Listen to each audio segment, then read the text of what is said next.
NEET study YouTube channel में आपका स्वागत है। इस वीडियो में हम लोग अंडरस्टैंडिंग इंडिया सेट 3 और सेट 4 में कौन कौन से प्रश्न आने वाले हैं उसको देखेंगे। उससे पहले आपको देखना पड़ेगा कि सेट 1 और सेट 2 में अंडरस्टैंडिंग इंडिया में किस प्रकार से प्रश्न आया था। इसके बाद मैं वीवीआई इंपॉर्टेंट प्रश्न बताऊंगा जो एग्जाम में 90+ चांसेस है कि यही प्रश्न पूछा जाएगा। तो चलते हम लोग जल्दी से प्रश्न को देखते हैं। उससे पहले मैं बता देता हूँ, मैं इस वीडियो में 1 नंबर वाले प्रश्न पर बात नहीं करूंगा, मैं केवल लॉन्ग आंसर टाइप क्वेश्चन बताऊंगा जिसके एग्जाम में आने के काफ़ी चांसेस हैं। ठीक है, तो चलते हम लोग जल्दी से प्रश्न को देखते हैं। 1 नंबर वाले प्रश्न को आप खुद देख लीजिएगा। ठीक है, तो देखते हैं हम लोग। सेट 1 में पहला प्रश्न था सिंधु घाटी सभ्यता की नगर योजना की व्याख्या करें। अगला प्रश्न था भारतीय स्वतंत्रता आंदोलन में महात्मा गांधी के योगदानों का वर्णन करें। ठीक है, आगे देखते हैं हम लोग। चौथा प्रश्न था झारखंड के प्रमुख स्वतंत्रता सेनानियों की योगदानों की व्याख्या करें। पांचवा प्रश्न था भारतीय संविधान की प्रमुख विशेषताओं की विवेचना करें। ठीक, इसी प्रकार से जो छठा प्रश्न था सामाजिक न्याय से आप क्या समझते हैं। भारतीय संविधान में सामाजिक न्याय की प्राप्ति के लिए क्या क्या प्रावधान किए गए हैं। तो यह था सेट 1 वाला प्रश्न, लॉन्ग आंसर टाइप क्वेश्चन का। अब हम लोग देखते हैं सेट 2 में किस प्रकार से प्रश्न आया था। ठीक है, सेट 2 का देख लेते हैं हम लोग जल्दी से।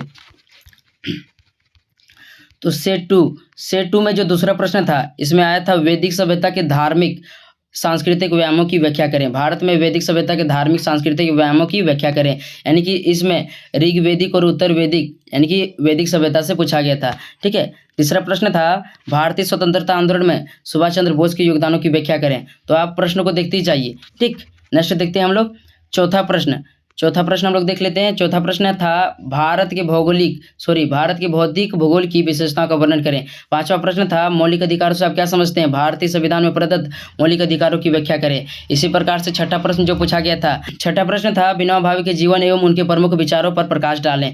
तो आप सेट 1 और सेट 2 के प्रश्नों को देख लिए। अब हम लोग देखते हैं कि कौन कौन से प्रश्न आपके एग्जाम में एकदम पक्का आएगा, तो वीडियो को अंत तक देखिएगा। ठीक है, इससे पहले मैं देख लेता हूँ सेट 1 में कौन से प्रश्न था। ठीक, अब हम लोग देखते हैं अंडरस्टैंडिंग इंडिया सेट 3 और 4 में कौन कौन से प्रश्न आएगा। तो यह प्रश्न BA BSc BCom तीनों कैटेगरी वाले स्टूडेंट के लिए, आपको गड़बड़ाना नहीं है। ठीक है, तो देखते हैं हम लोग प्रश्न को। तो आप यहाँ 1 नंबर वाला प्रश्न को देखो। पहला प्रश्न है वर्तमान महावीर के जीवन एवं शिक्षा का वर्णन करें। दूसरा प्रश्न है गौतम बुद्ध के जीवन एवं उपदेशों का वर्णन करें। तो आप सेट 1 और 2 वाले प्रश्न को देखे थे, कहीं भी इन दोनों प्रश्नों का जिक्र था नहीं था। तो अगला चांसेस है कि यही 2 प्रश्नों में से एक प्रश्न आपके एग्जाम में आने वाला है, तो आप इन दोनों प्रश्नों को जल्दी से तैयार कर लीजिए। ठीक है, नेक्स्ट देखते हैं हम लोग। तीसरा प्रश्न देखो, सेट 2 में आया था आचार्य विनोबा भावे के जीवन एवं उनके विचारों का वर्णन करें, लेकिन भूदान और सर्वोदय संबंधित विचार नहीं पूछा गया था। ठीक है, तो आपको क्या करना है, आचार्य विनोबा भावे के भूदान और सर्वोदय संबंधित विचारों को थोड़ा सा पढ़ लेना है, हो सकता है यही एग्जाम में आएगा। ठीक है, क्योंकि रिपीट होने वाला है, इसके बारे में अभी तक नहीं पूछा गया है।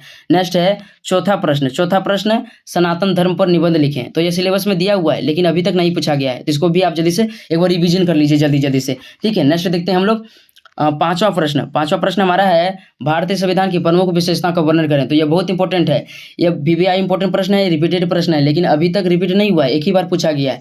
ठीक है, जो सेट 1 में आया था, लेकिन इस बार काफ़ी चांसेस है कि सेट 3 और 4 में आ सकता है भारतीय संविधान की प्रमुख विशेषताओं के बारे में। ठीक है, पांचवा प्रश्न है हड़प्पा सभ्यता की विशेषताओं का वर्णन करें। तो देखो सेट 1 में सिंधु घाटी सभ्यता के नगर नियोजन के बारे में पूछा गया था, हड़प्पा सभ्यता की विशेषताओं के बारे में नहीं पूछा गया था। ठीक है, तो आपको हड़प्पा सभ्यता की विशेषताओं के बारे में थोड़ा सा पढ़ लेना है। इसके अलावा हड़प्पा सभ्यता के पतन के बारे में भी देख लेना है। दोनों प्रश्नों में से एक प्रश्न आ सकता है।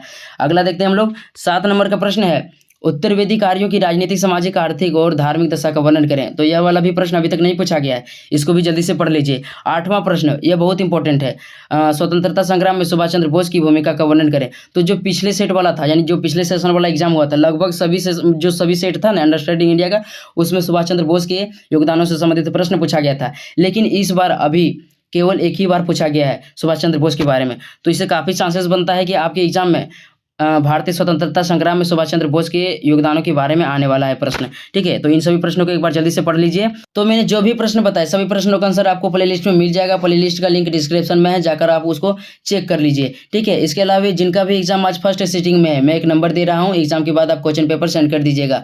लिख लीजिए नंबर 62 050 10 836। इस नंबर पर आप क्वेश्चन पेपर सेंड कर दीजिएगा। ठीक है, इससे बहुत सारे स्टूडेंट का हेल्प हो जाता है। आपका एग्जाम अच्छी तरह से जाए, बेस्ट ऑफ लक। मिलते हैं नेक्स्ट वीडियो में, तब तक के लिए धन्यवाद।